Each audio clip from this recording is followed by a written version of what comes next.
Salut chers amis et bienvenue à l'école de détection moderne sous la direction du professeur Zaman Jamil Dinar Jazairi. On va parler aujourd'hui du code 10. Le code 10 consiste où il va nous aider à faire une détection des eaux ou bien des sources d'eau et eau souterraines. C'est-à-dire vous voulez travailler dans votre jardin, par exemple il y a une source d'eau, il y a un courant d'eau ou une source d'eau, alors vous portez votre géolocataire, soit automatique ou bien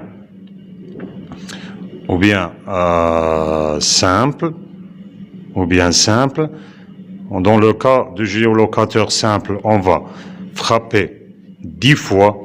On va frapper 10 fois le géolocateur, puis on le porte au niveau du thorax. Et il va faire une danse, signifiant qu'il a été bien codé, puis il va se diriger à la source ou à la cible. Une fois qu'il a ciblé sa source, il va faire un X. Il va vous frapper à l'épaule gauche.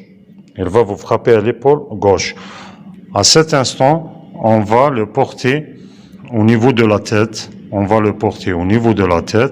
Là, on aura l'équation de l'eau.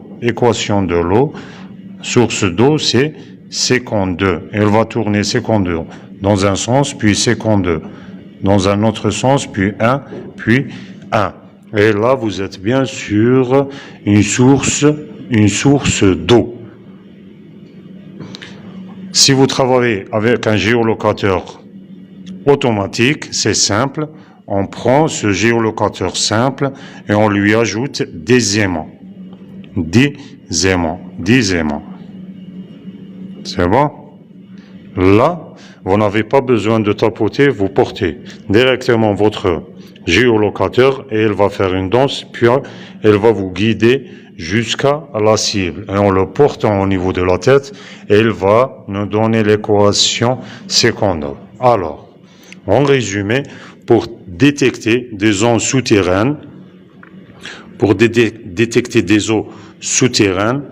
on va utiliser le code 10 avec un géolocateur simple, on tapote, ou bien avec un géolocateur automatique qui porte des aimants.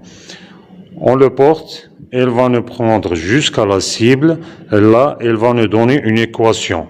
L'équation de l'eau, de source d'eau, c'est séquence 2 dans un sens, puis séquence 2, puis 1, puis 1.